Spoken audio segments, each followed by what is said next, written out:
probably the best episode of the Saga the Icelanders series that we're doing. I'm joined by a fantastic crew of people that I all know already. We have Thor, who, if you play Pathfinder Society, he's the venture captain of Iceland. We've got Ben, who is on Rise of the Rune Lords, Jade Regent, and he's been on Stars Without Numbers. And we have Tyler, who plays Homicidal Maniacs Not in always, Pathfinders. just most of the time. Just most of the time. Um, yes. So I'm not sure how long this show is going to go on exactly. It's currently we're talking not more than 5 shows, but it's going to be more than enough to explore Iceland. So this is a show about Iceland and the Saga period, 900s AD, where Viking settlers escaping the wrath of the king settled and it did stuff. And we're going to do that stuff. That's what we're going to do. It's going to be day-to-day life. Let's find out more about the people playing. So I feel like we should start with the experienced guy. Ben, how have you been since Jade Regent? When was the last Jade Regent? We missed last week, right? I know. When was the last Jade Regent? Inquiring minds want to know. There's desperate watchers out there who have caught up on the series and need to know what happens next. Well, they won't know until next week since it's not happening tomorrow night. I know. Disappointment all around. I've been good. What did I do? I went to the beach, which was awesome. I did some other miscellaneous, much more boring things, but yeah, that was fun. Been good. My Rise of the Rune Lords group did succeed with the no spoilers, the significant encounter at the end of book 2. Damn, that one's pretty deadly, man. Yeah, super deadly. Saying. There were two one was down and negative hit points, and one is dead at the end. But the rest of us managed to plink away and survive. Just it saying, was ridiculous. Because of the nature of that boss, I'm gonna ask if you felt the squeeze. No, actually, okay. Not a single person. All right. Yeah, it was crazy. But so that was really good. And we're about to start Crimson Throne in my home group. That starts this Friday, so I'm super excited about that. So I'm good. Excellent. There's a lot of crazy stuff in Curse of Crimson Throne. I don't own it. I haven't read it, but I know the ramifications of it are insane. Oh, okay. Thor, how are you doing? Considering it's probably like 2 a.m. there.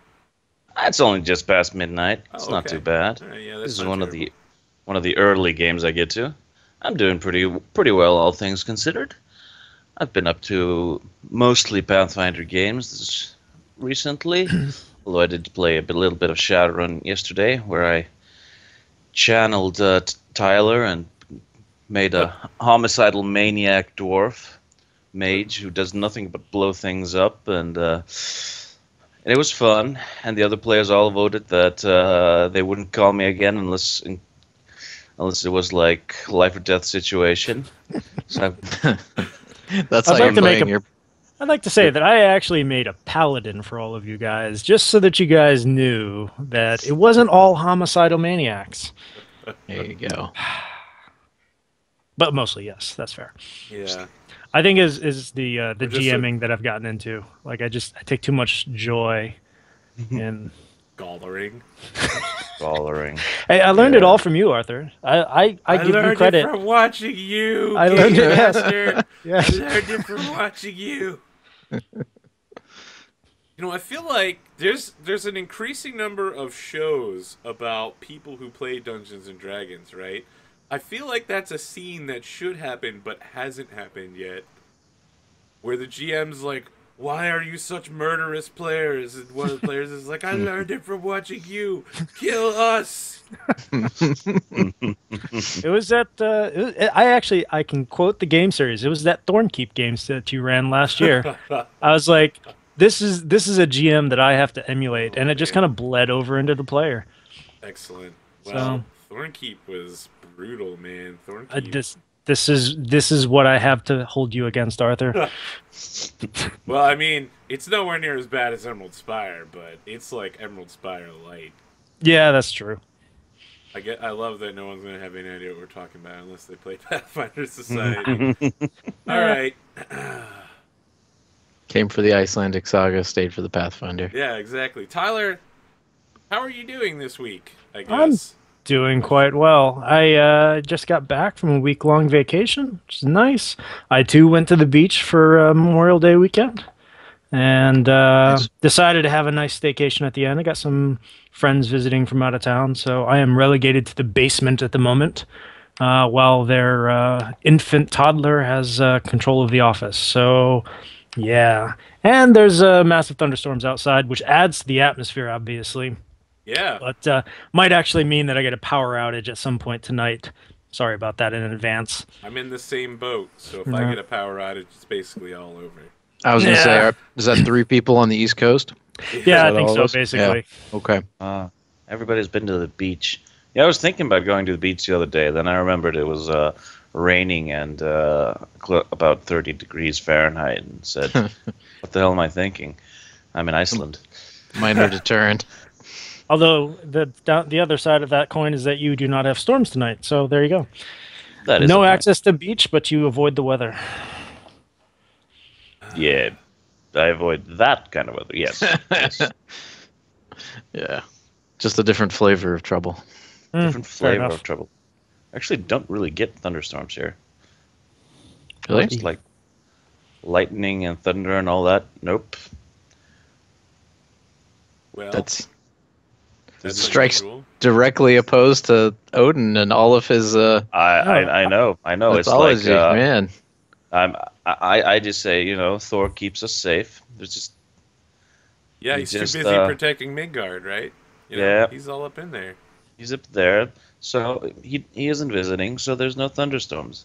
I mean, historically, obviously, and this histories are of course true, and thunderstorms only happen when Thor rides his chariot over Iceland, so he just hasn't visited in a while.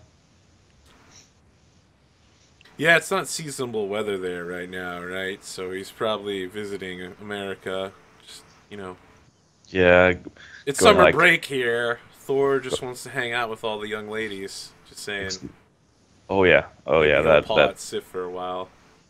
doing some of that, going to the movies, saying like, "Holy shit, they're Seeing Avengers 2. like," and laughing at the guy because doesn't look anything like him and stuff like that. Arthur, Usual stuff. what is this headpiece that you have on? Oh, you like my druidic amulet? I thought it was very fitting for, just to make me look more Viking-y or something. If I did have a webcam, I could show you the necklace I'm wearing, which bears Thor's rune, but you can look it up online if you want. Yeah, you know how hard it is to find Icelandic period, Saga period headwear? Nearly impossible. Yeah. So, Really? So Well- I don't know that this is thematically appropriate, but I think looking at it, people are like, "Oh man, that's really cool." Or not. Maybe they just think I look dumb. So the real Good enough. issue is what I didn't realize was the color of this is exactly the same color of the green screen. Right. So I was gonna throw up like a picture of a forest behind me, but when I do, my forehead looks like a tree. Yep. So next level, defeating myself. That's how You need I to roll. wrap it in tinfoil. Just spray painted chrome. Yeah, there you go. All right. So what's gonna happen here is we're gonna go ahead and dive into this. I'm gonna explain the game both to the players and mostly to the audience. Cutting selective portions out of the PDF, which you can find at Indie Press Revolution by Googling Indie Press Revolution Saga of the Icelanders. You can pick it up for $10. It's a really cool game. And if you don't believe me, watch and find out. Then we'll do the character generation, and we will make the farmstead that these folks live on. Imagine sitting down around a table with a couple of friends. We're going to play Saga of the Icelanders, a game about the lives of early settlers in Iceland. The players are going to play a character, take on his or her role. You don't need to stand up and act like in theater. You can speak in their voice if you like, but that's not necessary either. You just have to imagine them in their situation. Consider what they would do in the situation they find themselves in, and tell us what they say or do. You shouldn't think about it too much, just go with the flow and trust your character and the other players. Each player will take on the role of one or more characters in the saga that we will be creating together. Each player should have a pair of dice. You should also have some pen, papers, and pencils, some role-playing books, and some play sheets. The game is played as a conversation. We'll talk back and forth, describing, adding, and asking questions. We take turns in this conversation. Not turns like in a board game, but like the way you pause and listen to others in a conversation without all talking over another person. Taking turns is a reminder that everyone should be able to contribute.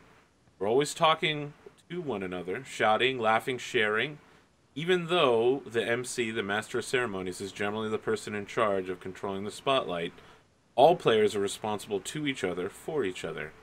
Remember to let everyone be heard. The action of this game takes place in our shared imaginations. When we play, we describe fictional characters and fictional situations, the things that happen in our imaginations, to each other. We share the contents of our imaginations through this conversation. That we do things, guys. So there won't be a lot of tokens. There'll probably be a lot of maps. One thing that this game is great about is asking players to draw maps of what they believe things look like. So that's a thing. And you know, I've seen it in another RPG that I'm hoping to premiere at some point in the future called Night Witches. Speaking of Night Witches, I think it's time to give the rating for this show. This show is rated R for mature as fuck. Here are some warning labels for this campaign. There's going to be violence. There's going to be language. There's going to be gender roles because it's 980 Iceland.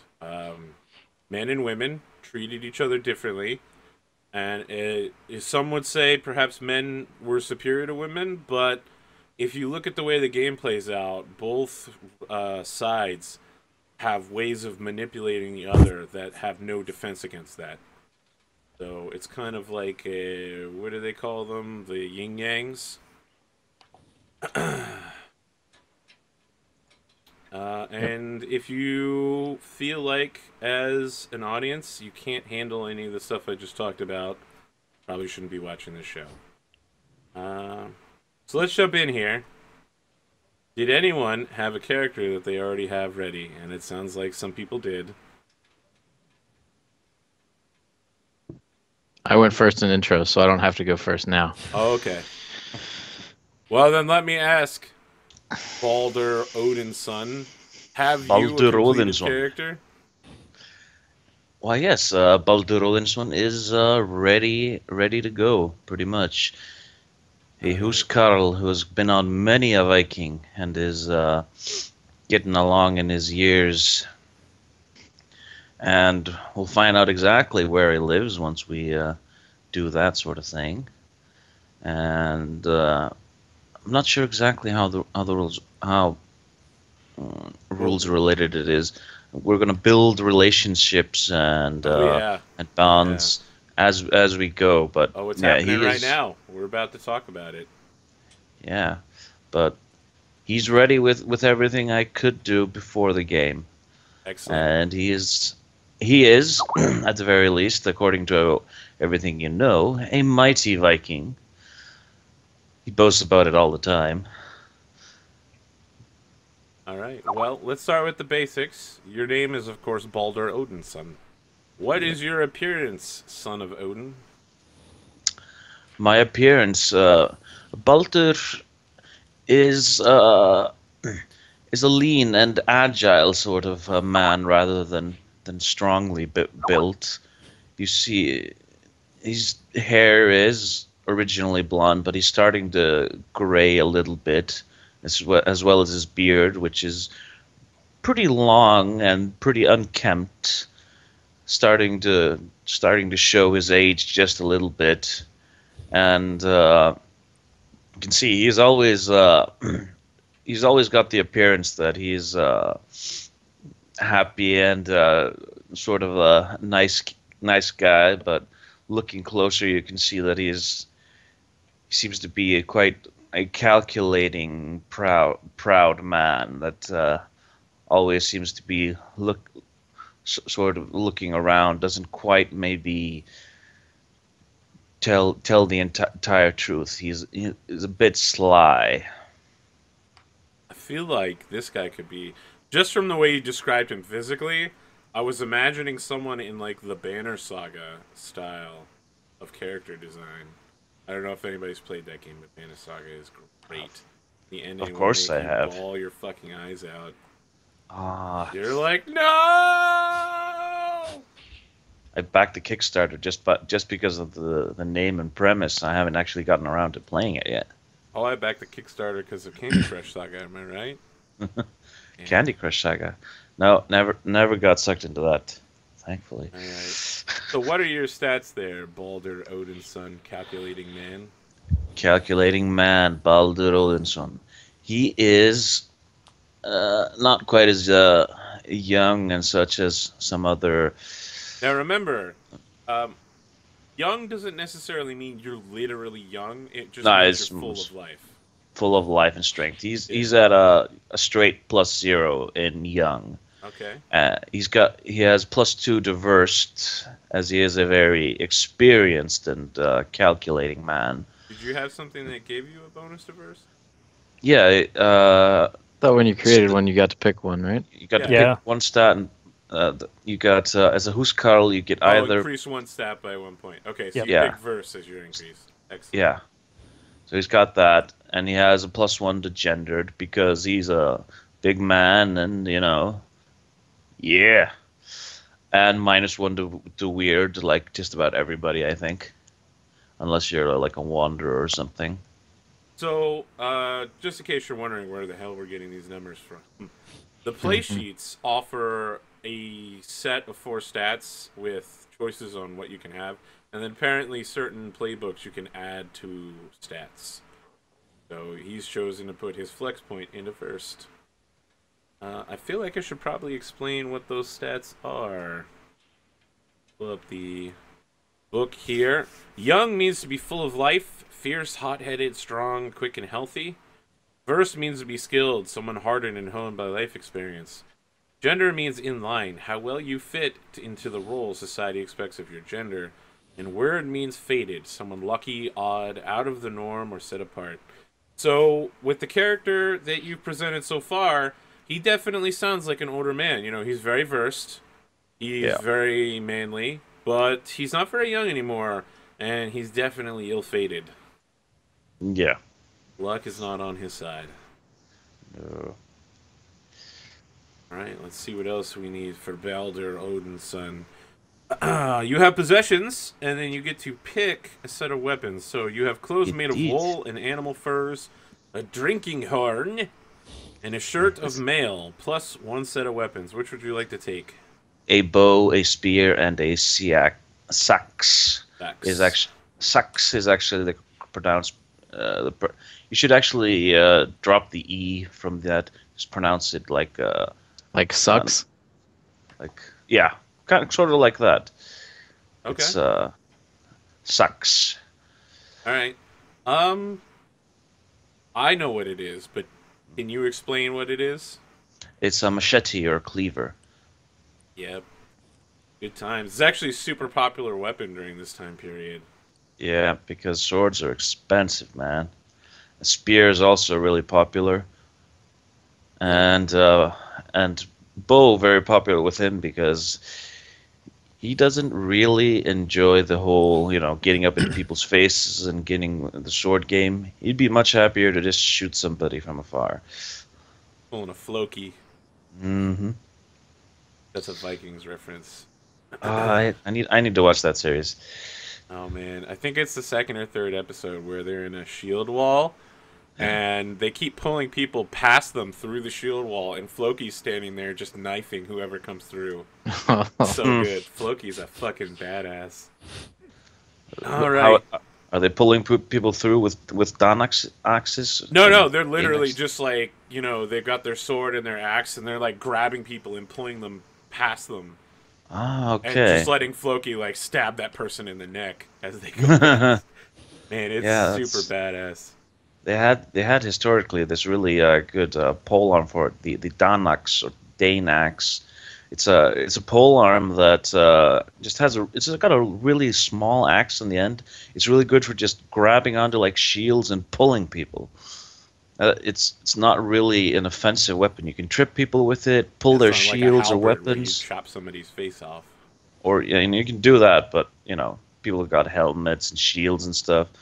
It's a really good for Pathfinder people. It's a combat maneuver thing more than chopping people thing. All right. Well, you gain all of the basic moves, which most classes do. You also get all of your male moves, and you get to pick 2 of these. Which 2 Huskarl moves would you like to pick? I have boasting and Viking. All right. What do those do for you? Those 2 things allow me to boast when I exalt the reputation of someone present, including myself. It's mainly going to be myself, just saying. I get to roll and add my burst, and on a hit, I take a +1 forward when they act on what I said, true or otherwise. If I get a 7 to 9, that person takes a +1, but also tempts fate, which is something I'm bad at. Yeah, and that is itself its own move. Yeah. But I also have the Viking thing, which means I have my own small, shallow ship suitable for raids, and I've got a couple of guys who are willing to sail with me and follow me into battle. They both come at a cost, however. I've got to either maintain them myself, bit of silver a season, or someone else who pays for them in turn for your services, which I was thinking of pretty much being the Gode that I am in the employ of. We'll figure that one out when we get to relationships. And then what it allows me to do is to go a Viking in the summer, which lets me roll plus burst. And if on a hit, my ship is safe, my crew paid, satisfied, and I get a handful of silver worth of goods. And if I get a 10 plus, I can wait.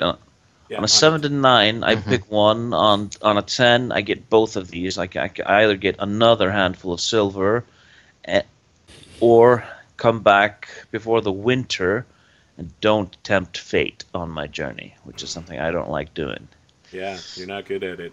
Not Nope. something you want to have happen. All right, now this is where the real fun begins for me.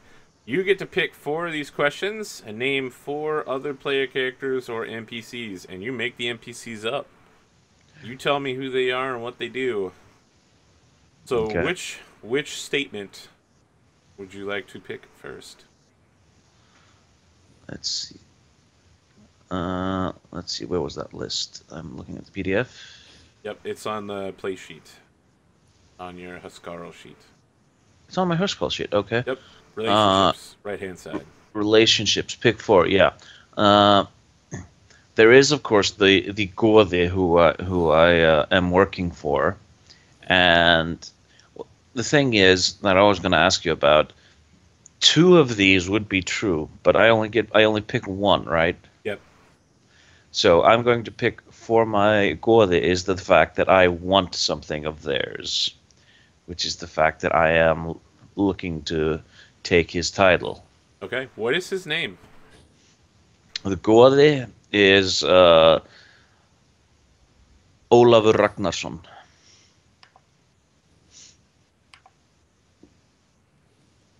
And his status with you is that I want something of theirs. Why don't you tell me a little more about Godi Olaf Ragnarsson? He's decent man, you know.